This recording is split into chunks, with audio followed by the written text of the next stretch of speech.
Hello, everyone, and welcome back to English 1110. I hope that you are doing well. I hope that things are okay. And ideally, you are not watching this lecture the same day as the review lecture, even though I'm recording them on the same day. As you can tell, once again, we are joined by Ferris, but hopefully we will have some relatively good silence in the background as I record this lecture. So without further ado, let's go ahead and dive into things. Okay, this go around, it seems like it's being more cooperative, but we'll see what happens. Okay. And then occasionally I might turn to make sure that my cat, side story, I have a game for her on my iPad. So occasionally I might turn around to fix it because she loves to pose it. But all the tangents and the anecdotes. So this week's in-depth lecture is called Vocalizing Dissent, Exposing the Underbelly of Americanness. And so what we're really thinking about this go-around is diving beneath the surface. We've already been moving in that direction with the past 3 weeks of lectures in terms of like kind of just looking at and assessing, what seems to be here that perhaps might escape the eye, first watch, or, what might we miss if we're not looking kind of more in I guess intensely is the word I'm looking for, but even more so like, with a critical lens, what are we able to pick up on? And that's really at the heart of this lecture, which of course is for the week of May 30th to June 5th. And today is May 31st, as I discovered on the day of this recording. So on the agenda for today, key terms for analysis, structure of a scene, key terms for analysis, racism and popular culture, and blackface and cinema lighting. So we are really concentrating on concepts today, historical context, socio-political context. This once again is a hyperlinked agenda, which means that you'll be able to click through through the lecture with a bit more ease if you want to concentrate on a section or return to a section after watching the in-depth lecture. So let's start with key terms for analysis, structure of a scene. Now, if you recall from the overview lecture, I mentioned that positionality is going to be a feature of kind of what we're thinking about this week, but really moving forward as well, okay? Now, give me 1 second. Let me just adjust this for my cat. Okay, we're good. So positionality refers to the stance or positioning of the researcher in relation to the social and political context of the study, the community, the organization, or the participant group. That's what the Sage Encyclopedia of Action Research gives us in 2014.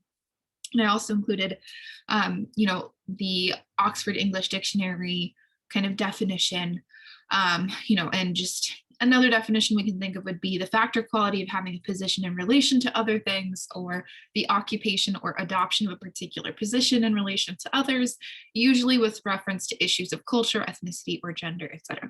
Now, generally, when I teach this class in person, I'll ask students, what does it mean to take a position on something? And usually we'll talk about how that would oftentimes be associated with, having a stance or an opinion or some kind of dedicated or devoted idea about something. Well, with positionality, we're kind of thinking about relationships between things, but those things are more so about, kind of you yourself as a person and how you relate to other institutions, how you relate to other groups of people, right? How do you move through the world? And how does your movement through the world perhaps reflect and impress upon your life experience, your belief systems, your kind of attitudes, so on and so forth.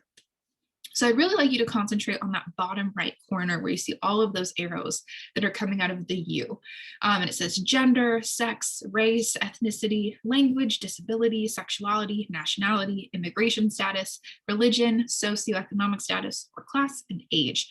Now, these are all examples of ways that you can think about how you as a person have and occupy a positionality, right? And the reason why positionality is so important is because you don't have control over your positionality, right? This is something that's sort of naturally occurring, or depending on kind of how you were raised, what you have access to, right? Certain parts of you might come out more than others, or perhaps even some parts of you might be oppressed or face structural oppression in ways that other parts of you do not. So in thinking about something like, gender, for example, we're oftentimes conditioned socially to see gender as something that there are only 2 options, right? And so when we think about something like, bathrooms, right, we see only male or female bathrooms. So increasingly, we're seeing more and more recognition of kind of all gender inclusive bathrooms. But depending on sort of one's gender identity, and more specifically one's gender presentation, right? So how you express yourself to the world, which may or may not correlate with your gender identity.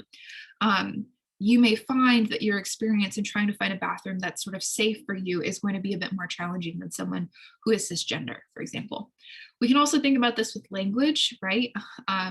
There are sometimes stigmas that come with folks being multilingual, even though multilinguality is a superpower to be able to correspond with and communicate with folks across different languages. Sometimes there's stigma attached to having an accent, or perhaps, not being able to, speak one language, but being able to speak another, right? There's a lot of different layers that kind of come with how potentially your positionality might be targeted, oppressed, excluded, but also how it might be privileged, centered, and normalized as being the standard, right? We can think about this as well with disability. If someone is a wheelchair user, not all of the sidewalks, for example, in Columbus, are accessible for somebody to use in their chair. We can also consider kind of, depending on someone's mobility needs, are they going to be able to access every restaurant that they want to go to? Or are there going to be added steps that they have to take because sort of the invisibilized norm is that, a city is constructed to only be accessible to a certain number of people, right? All of these different things, I could go on and on, can really impact your life experience. But I also wanted to just kind of mention with race and ethnicity, right? Race being kind of, in terms of how you are read by the outside world, are you read as Black? Are you read as white? Are you read as Indigenous? Are you read as Asian? Are you read as, a mixed person, right? And your ethnicity being something that's more specific to what is your ethnic background, right? And just because your ethnic background is a certain way doesn't necessarily mean that you're going to be racialized in that particular way in day-to-day life. It could also mean that perhaps you're mistaken for another identity. It could also sometimes mean that you are not believed to be a certain identity. There's so many different nuances to positionality, but what it comes down to is that these different, factors and just characteristics in your body, your life, your experience, so on and so forth, can really shape how you perhaps arrive at a text, or if something feels relevant or second nature to you. Now, some of what does this work or facilitates this work are social institutions. And these are systems that structure and influence how we as individuals enter the world and exist within it. They determine the terms and conditions, if you will, of what is deemed acceptable, conventional, unconventional, and offensive. The influence of a social institution can occur on micro levels, smaller scale, or macro levels, bigger scale, in a person's life. So examples of social institutions could be organized religion, especially if you go to a church or a temple. You could also be thinking about, kind of what organized religions are stigmatized, are excluded, are criminalized, especially when we think about sort of events like 9/11. How does that impact, for example, Arab Americans and sort of the stigmas associated with, being someone who is read as non-white and is read as ambiguously brown? School districts, where did you go to school? For elementary school, middle school, high school, for college, did you go to one or all of these? Healthcare system, access to healthcare, access to quality of healthcare. What does that look like for someone to perhaps have access to better healthcare than someone else? The economy, right? This is one that kind of fluctuates in terms of, does somebody have a particular job that kind of, depending on the economy at a particular point, they're going to experience either, consistent employment or consistent unemployment, right? Family, who are you raised by? Do you live in a single parent household? Are you somebody who grew up in foster care? Were you adopted? Do you, have another family member rather than a biological parent who's raising you? Do you live in a queer household, a heterosexual household, so on and so forth, right? Local government, how are rules and laws being enforced at a kind of more local level that perhaps can impact your day-to-day life? And how might those laws also show up in regional or national contexts as well, right? All of these different institutions, some of which are a little bit more kind of, what's the word I'm looking for here? You'll hear me say that a lot, but not all of these things feel really concrete in the sense that you can't necessarily visit one place sometimes for all of these things, right? But all of these can really shape and determine what your belief systems might look like, or what you have to also unlearn. Now, context is going to be really important for us, both in thinking about social situations, social institutions, positionality, right? But also in thinking about how somebody is constructing a text at a particular moment. So context is going to be the situation, social circumstances, and or historical background that provide information that clarifies why or how something happens, or why or how someone functions the way that they do after something has occurred. So it's that bigger picture. Think about those words for this week, right? It's going to be the, circumstances or conditions that perhaps give way to or determine why something happens the way that it does. It can also give us some insight into what was somebody's thought process, what was happening in perhaps someone's life that was also shaped by something regional or national, right? It's something that looks beyond kind of the immediacy of a text or a certain situation and looks all around it to determine what influenced this thing happening or being created the way that it was. Okay, so when we think about context, we want to really contemplate this with the videos for this week. For example, with Megan Thee Stallion's live performance, I want you to really be attentive to the Daniel Krebs article because it's providing us with context for some of the audio clips and some of the performance choices that Megan Thee Stallion is making with her creative team here. Now, you'll oftentimes hear me refer to an artist and their creative team when we're talking about music videos and film. And this is because, as a general public, we don't always have kind of a line of sight onto an artist's publicist, manager, collaborators, so on and so forth, right? So it's important to remember that an artist isn't doing everything by themselves. They have so many different people and entities that are supporting them and kind of contributing to the choices that they make. And then the artist becomes obviously the vessel through which we see all of those choices happening. Now, this doesn't suggest that the artist themselves doesn't have any control over these things. They obviously do, and they're obviously the brand that occupies these things. But it's important to remember that we only get to see just only so much of a particular creator's, kind of context around something. So I want you to think about with the Savage Remix video, how is Megan Thee Stallion incorporating the contemporary context of the moment and the year that she performed at into the performance that she is giving us? That's incredibly important, especially with some of the set design. We also want to think about this with Lil Baby's The Bigger Picture, particularly in thinking about some of the video clips that are being incorporated into the text. How is he addressing and including contemporary context at the time of the release of the music video into his project, and why is he including that? And I also want you to kind of attend to the fact that you do have some distortion elements happening throughout these texts this week, both in literal and figurative senses. And so that term from last week's lecture can be incredibly helpful to making sense of all 4 of the videos for this week. Now, background and foreground are really going to be foundational concepts for us moving forward. You've already heard me refer to them in past lectures, but moving on from this point onwards, you're going to really hear me rely on them, especially in discussions of how visual texts are operating. Now, background is going to be a term that refers to the space furthest away from the camera, right? In this case, the fan behind me, the coffee station, the bookshelf, right? Those are all in the background of this shot. This term can also be used to describe a topic or concept not getting much attention from the audience as it is deemed less important or irrelevant to the current conversation. So while my bookshelf and the fan and the coffee corner are all literally in the background of this shot, we can also think about this term background as being symbolic, right? Referring to something that gets pushed to the background, doesn't get talked about as much by a creator, right? Is deemed perhaps either less important, irrelevant, or is kind of standing in for something else that is also occupying that role in society, okay? Now, foreground is going to be a term that refers to the space closest to the camera. So in this case, it's going to be me, or if I stick my hand close to the camera, right, that is the space closest to the camera. It can also be used to describe a topic or concept being brought to the attention of an audience, especially if that topic was previously unknown or concealed. We'll sometimes think about foreground also as being something that's, being brought to the light. That's a common way of referring to this as well, right? But we want to be thinking about foreground as something that's purposefully kind of given the space to occupy the space closest to the viewer.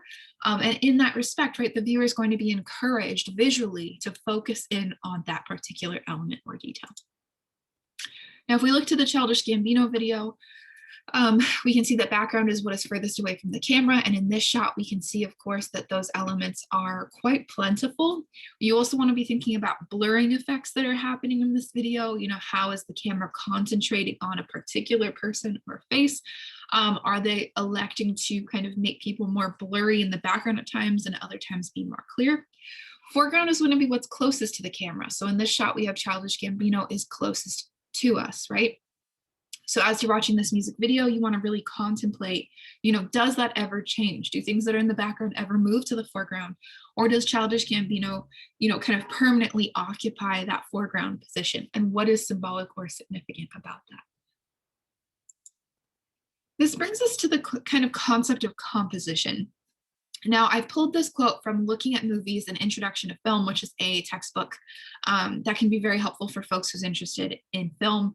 But what they write that I think is really helpful to kind of understand is they say a shot's composition, and they're talking about kind of a camera, you know, filming a particular area or kind of filming things, you know, in a particular frame. A shot's composition is the organization, distribution, balance, and general relationship of objects and figures, as well as of light, shade, line, color, and movement within the frame. How elements are arranged helps guide the viewer's eye through the frame and makes us aware of what elements are most significant at any given moment. And perhaps most important, the way elements are organized on screen can help viewers understand a character's state of mind and interpret different characters' physical, emotional, and psychological relationship to one another. So what composition really is about then, right, is how is the, you know, camera angle, the camera shot, the frame that we are looking at in a music video, in a television episode, in a film, in a performance, right? How is the camera interacting with the people and the kind of things before it, right? Thinking back to our flash findings of people and settings, but more specifically, how is composition helping us to understand, you know, what is the lighting? You know, is the lighting making someone, you know, look like they're glowing? Is the lighting purposefully darker? Is the lighting obscuring something or highlighting something, right? What's showing up on camera before us? How are things organized? Is there a balance of, if there are three people, are they all standing in front of each other, or are they all standing so that there's enough space in between them, right?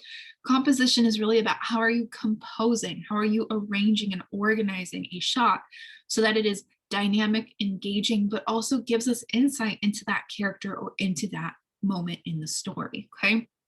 So when we're doing close reading, which is really about focusing in on analyzing and concentrating on a specific detail, we're partially engaged with this question of composition, right? How did the creator, the cinematographer, the creative team, right, choose to organize everything before the camera in such a way that we're able to accomplish what we need to do as viewers? If the point is that we are supposed to concentrate on one character, how are they arranging things to ensure we're not being distracted by someone or something else? We can really think about this in the Megan Thee Stallion live performance, especially since we have her working with 4 background dancers. I want you to contemplate what is the spatial relationship between those background dancers and Megan Thee Stallion, right? Are they ever standing in front of her? Are they standing to the side of her? How are they moving around her? And how do things like, you know, kind of all of the respective performers' costumes perhaps, you know, interact with or engage or extend the impact of those screens that we're getting in the background? And color scheme is an incredibly important part of composition to achieve this, especially when we think about something like a transition, right? If a creator is trying to signal to us that we're transitioning in thought, that we're pivoting in topic, that we're moving into another way of thinking about or engaging with something, right? How might something visual help to facilitate that rather than them having to say out loud that they're changing course, okay? This brings us then to montage. And a montage is a composition made of images and or sounds edited together. So montage doesn't have to be visual, though oftentimes we can think of it as something that's visual. Montage editing refers to putting 2 or more details in a text together so that new meaning can be made of these details than if they remained separate. So it's sort of this like active editing together these 2 or more details to make a new meaning of them. Montage sequence refers to a series of shots in a text that show two or more events happening over time. They typically condense time by showing a change or development faster than it actually happened. You're not going to need to totally differentiate between these two things, but it can be helpful. But again, montage editing is going to be about putting two or more things together so that we can kind of think about them in different ways because they've been combined. Montage sequence is about, kind of putting together all of these different shots, potentially from different things, right? Or it could all be from kind of one recording. And it's going to help to, kind of show two or more events happening over time. 500 Days of Summer as a film kind of does a good job of this. And it's showing us that something has happened without actually having to go through every single step of that thing happening, okay? So Lil Baby's The Bigger Picture really relies on montage as a strategy for conveying the argument and just messaging of the song. I want you to contemplate what the role is of montage here, especially as you write process post number 2. Why might they have elected to go with a montage rather than an alternate strategy to convey the points of the song? And how does montage perhaps allow them to contextualize, things like the uprisings last summer and just kind of ongoing debates and discussions about social justice, right? I want you to also be attentive to other visual details that show up here, including the signs that people are holding and the shirts that they are wearing, because we want to really be thoughtful about, costuming is still in effect here, as is kind of prop design and so on and so forth, even though this text is really trying to engage with, real events that are of recent memory to viewers, okay? And how is this text perhaps purposefully collapsing multiple different movements together and doing so in such a way to make a particular point and argument, okay? So this brings us to key terms for analysis of racism and popular culture. Here we're going to be really concentrating quite a bit on context and making sure that we sort of have the tools to be able to engage with the videos that you watched for this week before you write the process post. Now, the first concept that I'm sure you're familiar with, but bears repeating, is stereotype. And a stereotype, I really like this definition here from Francesca Ramsey for MTV Decoded. She says, a simplified generalization that's used to describe an entire group of people.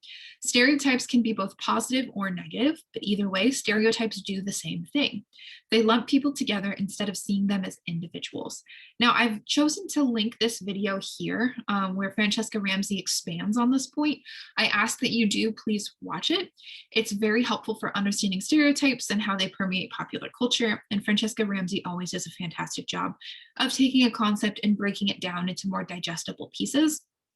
And so it's going to be important that you understand this concept of stereotype and how it shows up in this week's text, but also moving forward, how stereotypes really do show up across US popular culture and sometimes are relied upon, by comedians to make a joke, are relied on by politicians to make a policy that can be harmful, right? But the point here being that it really is a simplified generalization.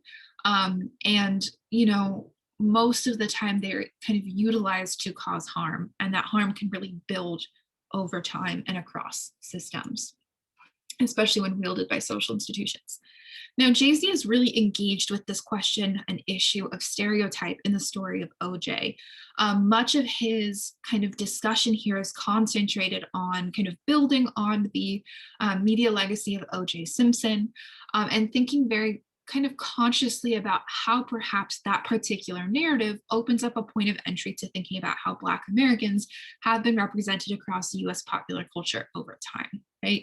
And so this kind of animated figure that we get who occupies the protagonist role in the music video is going to be one to pay really important attention to and thinking about how he is drawn, what kind of elements is he drawn holding, how is he interacting with other people, and more specifically, how are Black bodies represented in this music video in different forms that perhaps can stand in for larger industries like art, sports, etc. Okay. And part of what's at stake when we think about stereotypes is also this issue of excess or exaggeration. Now, sometimes excess can be something that's amusing or funny or engaging or endearing, but sometimes excess and exaggeration can also be wielded as, kind of a rationale used by people in positions of power to argue that someone or something is too much to be accepted or acceptable. So excess or exaggerate can be defined as an amount, feeling, or visual that is more than what is desired or required in a particular context, being too much of something, right? This can be an intentional, rhetorical, or argumentative move, accidental, or an interpretation of someone or something on screen. Okay. So part of what's kind of, at stake with stereotypes is this argument that sort of a group of people that is being generalized or simplified into kind of one existence, one way of being, right?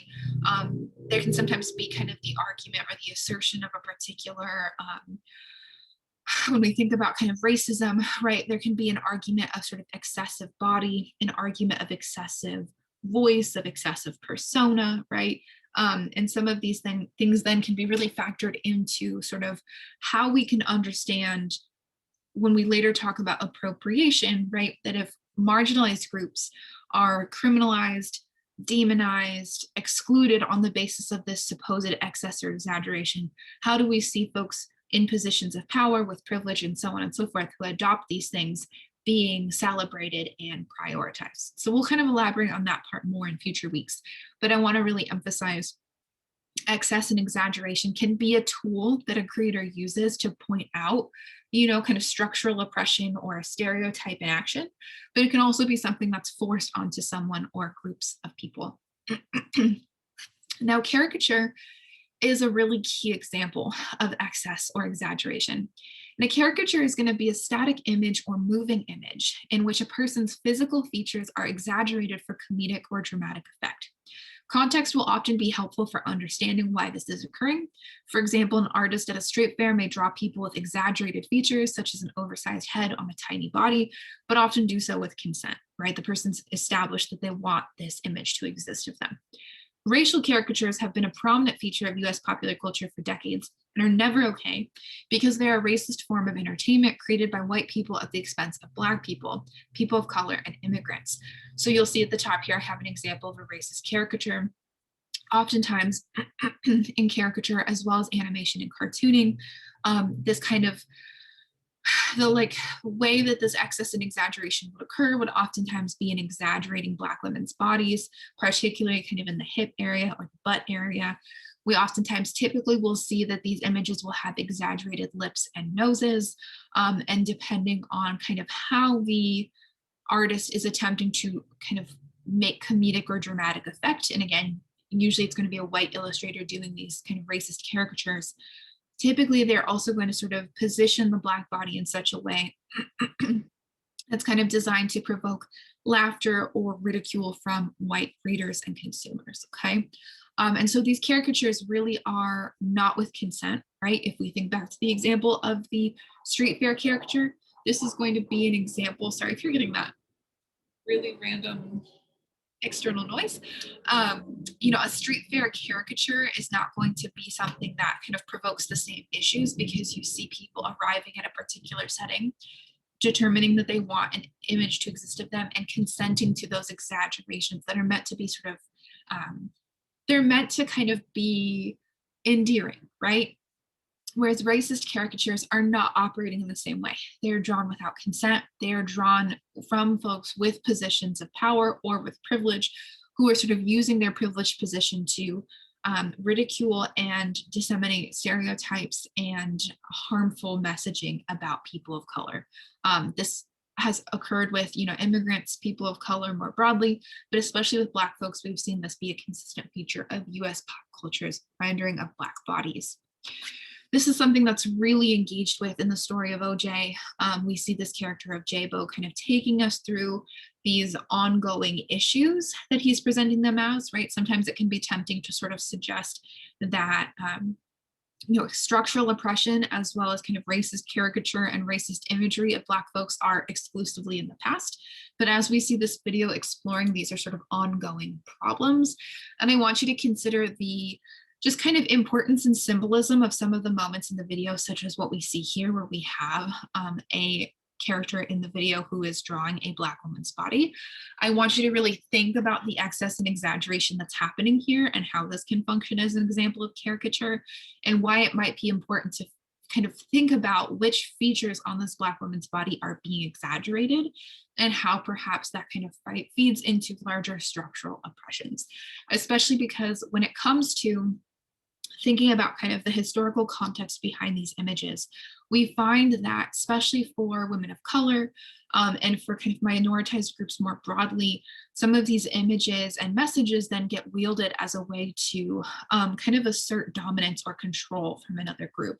So for example, we can see that kind of historically, Black women face the stereotype of being hypersexual. Latina women face this stereotype of being hypersexual or fiery or hot or a spitfire. Asian women face the stereotype of being more submissive, and Black men face, for example, the stereotype of being kind of excessively aggressive. And, the list goes on, right? And part of what contributes to this messaging and to these harmful stereotypes are the images that circulate through US popular culture. And especially when audiences are taking in these images without criticizing them, critiquing them, critically engaging with them, right? Those stereotypes can then be either internalized by members of those groups themselves, or they can be accepted widely by the population and can translate, into real harm and violation, and can, be a really big problem in terms of how people are just kind of declaring ownership of bodies, right? We also see the story of OJ kind of indexing other industries like film. For example, thinking about Gone with the Wind and thinking about sort of how Black women's bodies are represented in relationship to white women throughout film history as well. We want to really think about how stereotypes and tropes of sort of Black women as mammies or mothers or kind of the caretaker to white women and white children is also another feature of how Jay-Z is engaging. We also want to kind of contemplate which features on Black men are exaggerated in this music video, as we see here with the exaggerated nose and ears, and what that might be indexing in terms of film history as well. And we also have moments in this text where we see kind of different social institutions being represented in animated form, such as in this case, a cotton mill that's kind of standing in for the economy, right? And if we really think about sort of what's going into this mill and what's coming out, you want to be really attentive to how Jay-Z is kind of talking across multiple facets of not only US popular culture, but also just social institutions more broadly, right? What is he attributing perhaps or suggesting perhaps are responsible for these various forms of systemic oppression that women of color and specifically Black folks are having to face over time? And really thinking about just kind of the violence of some of these images as well. When it comes to Childish Gambino, and to kind of pivot here from the Jay-Z text, I want you to really be thinking about kind of how the setting is vastly different from Jay-Z. We, of course, don't have an animated text here, but we do have quite a bit of movement in both of these texts, though this text is really relying on choreography in a way that we're not getting as much with the Jay-Z music video, right? Occasionally, we'll see Childish Gambino kind of in formation with other dancers, much like the Megan Thee Stallion text, but his relationship to those other dancers kind of is in flux, as well as costuming is not consistent with them either, right? I want you to really focus in on moments such as this, where we have Childish Gambino really foregrounded for the camera, and just kind of how, as I ask in the process post, how his body movements are perhaps referencing the Blackface article that we are looking at for this week, and how perhaps some of his body images are reenacting certain kinds of pop culture harm and traumas that we see kind of passed down over generations and decades. I want you to really think about what might be the symbolism of the facial expressions and the body language that he's taking on, and how perhaps might these creative choices actually in some ways be kind of this act of taking on something that has been sort of forced onto Black folks historically, right? We have a lot of the sequences and shots in this music video relying on some kind of just like eye contact between Childish Gambino and the camera, right? We really have prolonged eye contact as a common feature of this text. And we really see the camera kind of making sure that it's in constant contact with him in some way, even as the camera or as Childish Gambino are moving at different points. I also want to draw your attention to the final scene that we get of this video, which of course is partially obscured as YouTube's interface is updated to have kind of next videos to watch in the final moments of the video. But at the end of the Childish Gambino music video, we can see that we have a sequence where it is pitch black and the lighting kind of intentionally obscures his face and body from view compared to previous shots. And if you'll notice, right, much of what we can see of him is exclusively his eyes and his teeth, and a little bit of a glimmer of his skin is showing up here. And this brings us to kind of this final point of blackface and cinema lighting. Now, the articles you have for this week are concentrated on blackface, on structural oppression, and are really thinking through US popular culture as a space through which creators can comment on and critique and push back against structural oppression, but also as a source that's distributing these same issues as well, right? And, part of what's at stake here is not only blackface, but also this question of cinema lighting and how technology is or is not showing up for people of color, and specifically Black folks. Now, in the blackface article, it reads, the first minstrel shows were performed in 1830s New York by white performers with blackened faces. Most used burnt cork or shoe polish and tattered clothing who imitated and mimicked enslaved Africans on Southern plantations. These performances characterized Blacks as lazy, ignorant, superstitious, hypersexual, and prone to thievery and cowardice. Thomas Dartmouth Rice, known as the father of minstrelsy, developed the first popularly known blackface character, Jim Crow, in 1830. By 1845, the popularity of the minstrel had spawned an entertainment sub-industry, manufacturing songs and sheet music, makeup, costumes, as well as a ready set of stereotypes upon which to build new performances. So I want to be, crystal clear here, right? This is a white entertainment form that is incredibly racist. And blackface was a way to kind of really claim the Black body by white folks, which of course is not the first time we see historically this, occurring in the US. But when we think about these minstrel shows in which we have white entertainers specifically, blackening their faces to then use their kind of altered appearance to stereotype, to make fun of, to imitate Black folks. We want to be really clear here in establishing that this is white folks interpreting and projecting a form of Blackness onto Black people, right? It is not true to form. We don't want to suggest that white entertainers who are doing this are being accurate in their portrayals. Quite the opposite, right? They are projecting a kind of definition of Blackness onto Black folks through these performances that is not accurate, and that are really conflating Black folks with these stereotypes that cause quite a bit of harm historically on kind of micro and macro levels, right? And disturbingly, of course, these entertainers who do this then are able to create kind of a whole sub-industry around these performances. And in that respect, when we think about how we are now transitioning to this moment of accountability culture, we can recognize then here that sometimes part of what's at stake in thinking about kind of structural oppression is the fact that folks can really acquire cultural capital from doing these things, right? These performers are making money and are able to sort of sustain that income over time because of the growth and popularity of these shows, which is of course incredibly disturbing. Now, the Jay-Z article is going to kind of, or like Austin Elias de Jesus, I should say, about Jay-Z and his music video is going to really address some of these components, which is important to really be attentive to. And I think also the Daniel Krebs article will kind of help to also engage with this as well. And thinking about sort of why Megan Thee Stallion is making certain choices in, who she's calling out in her music video, in her video, in her performance, as well as kind of how she's incorporating other elements, kind of the audio clips, into her performance. And so I want you to be really attentive to these two articles, especially in thinking about sort of what's coming to us from this article. These are, of course, really disturbing images that reference kind of how white performers transformed their appearances to do these really racist performances and just kind of built on racist caricature in kind of an animated and illustrated form, and did so also in a kind of embodied form. And I want you to really be thoughtful in thinking about kind of the ways in which this is once again a projection from white entertainers that have something to gain by doing this, right? And it's important to also remember that, you know, across Hollywood, it's historically been very difficult for Black entertainers and specifically dark-skinned Black folks to get jobs in Hollywood, but also just in entertainment more broadly in the US.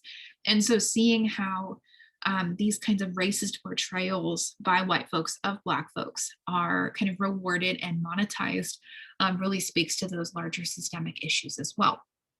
Now, of course, as Jay-Z is really engaging with in his music video, caricature and blackface is not limited to these kind of embodied minstrel show performances, right?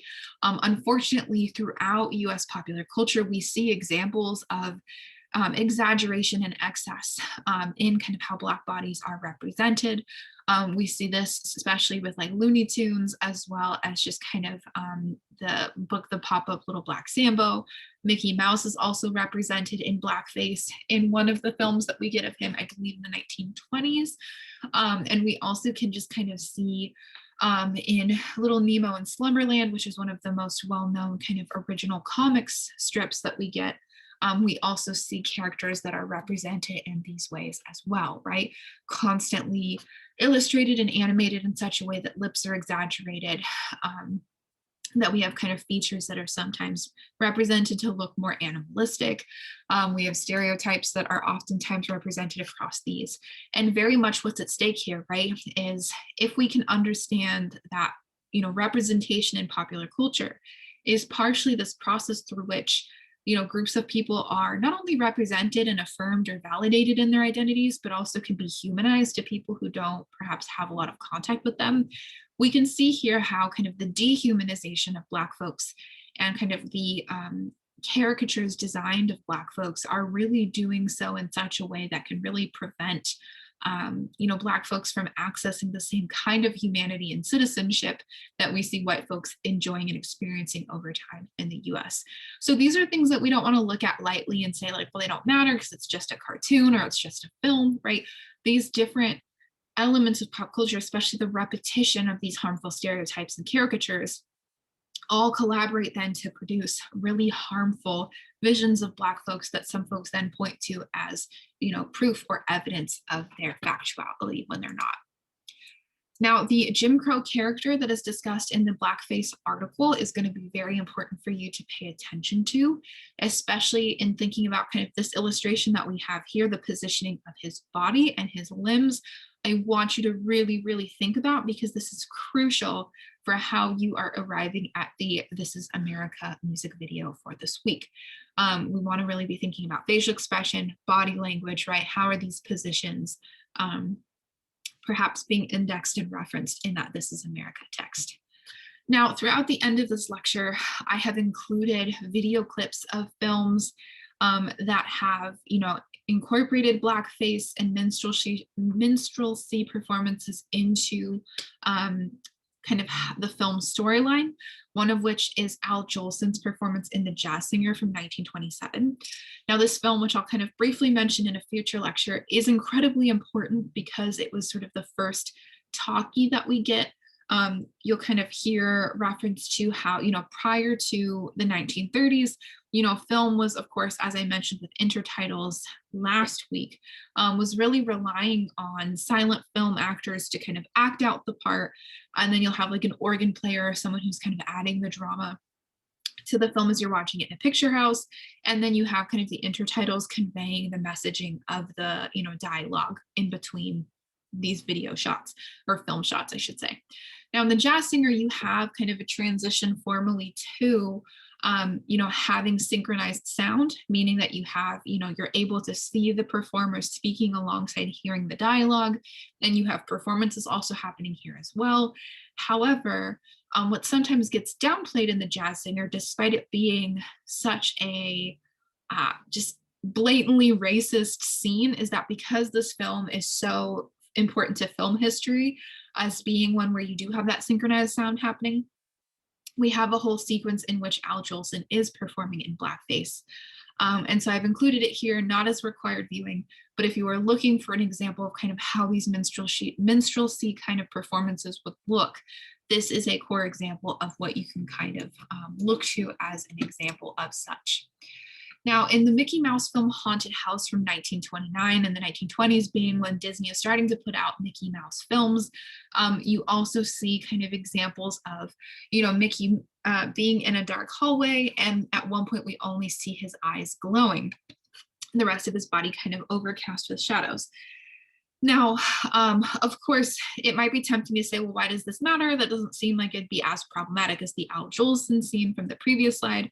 And the reason I bring this up is because, kind of across film as a kind of medium, one of the problems that we see coming up is not only sort of a refusal to cast Black folks in film, but also lighting choices that are made that even when Black folks are represented in front of the camera are not necessarily complementing their skin tone or allowing them to show up in ways that are as sort of well lit as the white characters.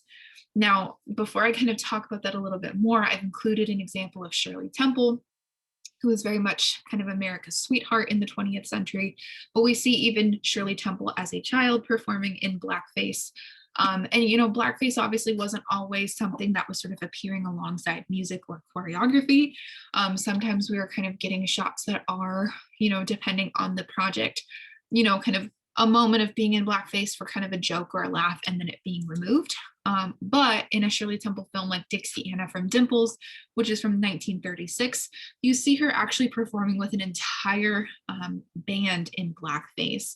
I can't play the clip over my Zoom lecture, of course, because then I'll get copyrighted, which happened to me once last semester. But I do encourage you, if you are comfortable doing so, to kind of take a look at some of these clips, because they do actually demonstrate the sort of normalization of this quote unquote entertainment practice across film. The Disney feature film Dumbo from 1941 also has been largely criticized for kind of promoting caricature and racist portrayals of Black folks in film. We had two characters in this film named Jim and Crow that are kind of poking at the kind of Jim Crow laws that were kind of designed to prevent Black folks from achieving kind of equality or parity to white folks in the US. But what I also want to really impress here before kind of ending this lecture is that in something like the Disney feature film Song of the South from 1946, we can kind of see an example of what I was talking about a little bit ago, which is that, kind of film that is being kind of designed to complement white skin more than Black skin in terms of sort of how characters are represented on screen, right? And this might not feel like an important issue, but it really is, because when we think about questions of social justice and equality, right? These are not just abstract concepts. And they're also things that happen at micro and macro levels, as I said earlier, right? If you have a character who is not showing up on screen as well as the white character is, right? That is a visual sign of how white skin is being prioritized and privileged and made sure that it's looking good on camera compared to Black skin and to a Black character, right?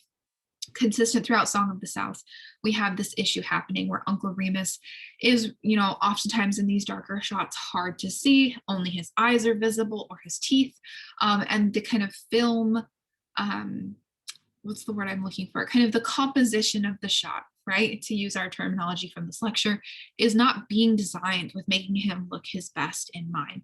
And this is like something where, when you watch film that is attentive to how Black skin is being lit on screen, you can see a difference between nighttime shots or kind of dark lit shots that have those lighting choices consciously arranged as opposed to those that are not doing that diligence. Now, part of the problem that's at stake here is that with film, you have film being tested on what are called Shirley cards, which were designed to kind of make sure that the kind of colors were showing up properly. But the kind of basis for that showing up properly is a Shirley card that's relying on a white woman's skin and kind of the composition of this particular shot as sort of evidence of everything looks normal, how it should be. It's, going to be lighting that's most complementary. But as we can see, obviously from that previous scene and just kind of more broadly, the film editing and lighting and techniques that are going to complement white skin are not going to look the same on Black skin. And so, from kind of throughout the early 20th century, you see time and time again that white characters are beautifully lit on screen, right? Like this example of Dorothy from The Wizard of Oz. You see that you can really see kind of the rosy cheeks. You can see that her skin is beautifully lit. You can see that she's really complemented by the camera and the lighting that is chosen here. The same is also true for Marilyn Monroe and other white film actresses of the period, that you really see time and time again, that there's even just kind of a glow that's cast over them to make them look as beautiful and ethereal and just kind of complemented as possible. And so what this brings us then to is this issue of kind of how right before our eyes, right? If technology, and this expands beyond the film, it could be, the lighting that's on your camera. It could be kind of facial recognition software, so on and so forth, right? But as Professor Haley Jarima makes the point of, who's from Howard University and is an independent filmmaker, they say when bias is built into the negative, how does that affect the way we see people of color on screen? There's always an inherent bias sitting over us. We've just got to climb through it and survive, and that's what's embodied in the cinematography. And I want to end on this note because it really impresses that kind of the politics of who's in front of the camera and who's behind the camera is incredibly important.